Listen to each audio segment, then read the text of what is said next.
we'll see some good upside on the back of that.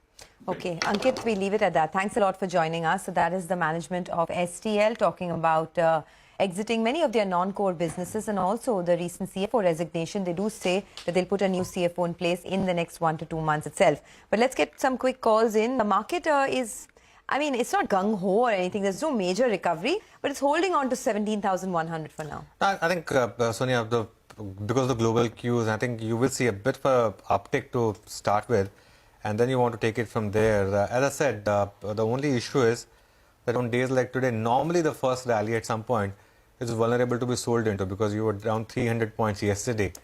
But if you then hold yesterday's low, then there's another rally. And keep in mind, the global cues are changing on a dime, so that's also something that you would want to respect. Let's take the 9-10 calls, and then we will ask Prakash for some quick thoughts on some individual names. Sudarshan, if we open here, you will try a buy trade, and what would be your stop loss then? Yeah, I would look to buy, and the stop loss would be 100 points for the Nifty and 200 points for the Bank Nifty. Easier to buy a call option. Coforge is a buy with a stop under 3,300. Coforge is a buy. Mitesh, your 9-10 call? Yeah, I'll go with the buy on Metropolis with a stop at 14.85 for targets of 15.55. Okay, some of these diagnostic stocks have done well. Mitesh, Sudarshan, thanks for that.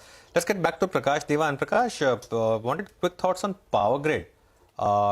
With some clarifications now coming in, of course, there's this dividend yield because of which maybe some domestic funds in any case would have bought it. And this stock, before this whole issue came in, was one of the outperformers, right? But it again once again brings back the question of PSUs, right? You never know what the largest shareholder has in his mind, so that risk is always there.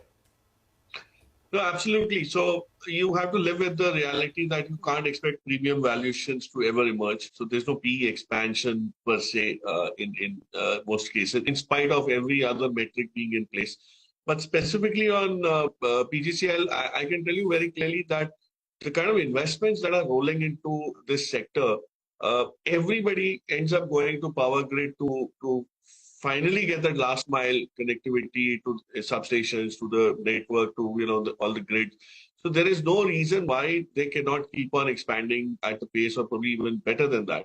So this overhang on this potential merger getting out is definitely a relief. But don't expect fireworks because, as I said, the regulatory overhang always puts a lid on expectations and hence valuations. But it continues to throw dividend. It continues to give you peace of mind. There's no negative surprises that are likely to hit it. And it's absolutely insulated from global cues. So there you have something which probably is a go-to stock in terms of a defensive play, if you like. Okay, in fact, let's talk more about Power Grid now. That's one stock on our radar. Vivek is here to get us up to speed on the latest. Vivek. Well, good morning. That's definitely the stock on the radar on, most of the trading terminals this morning. So now, the clarifications that have come in, according to brokerages, removes a key overhang. Now, remember, when this particular news development did come about, there were a couple of key concerns. What were the concerns? Number one, given the fact that capital allocation or misallocation, as brokerages put it, would have definitely led to a valuation derating. Other than that, the other key worry was the fact that the dividend yield, which was around 6%, would have dropped to around 4%. And this also led to a significant sharp price fall as far as Power Grid was concerned. So today morning, Citi has written a note on Power Grid. They've reacted to the CNBC-TV18 development. What they're saying is that the clarification removes a major overhang due to which the stock had corrected quite sharply. In fact, what they're saying is that right now they are maintaining a buy on Power Grid due to the fact that it continues to remain a safe and stable business model. The company continues to enjoy very high ROEs, and they believe that it has extremely high, almost monopolistic market share as far as the transmission business in India is concerned. All right, Vivek, thank you very much for that.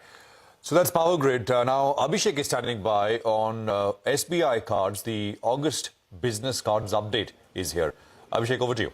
Well, Prashant, to begin with, their performance is better than the industry average on few parameters like the number of cards issued or the average spends. So while, total cards is up 2% month on month, for the industry as a whole, it has declined by 2.8%. The total spends is up 1.24% month on month, while industry level, it has seen a decline of 3%. So average spends, however, is down 0.8% month on month, which compares to a decline of just 0.2% for the industry as a whole. However, no taking away, given the fact that in terms of credit card issuance, it's the strongest in last 3 months, and they have gained market share both in credit card issuances as well as the spends.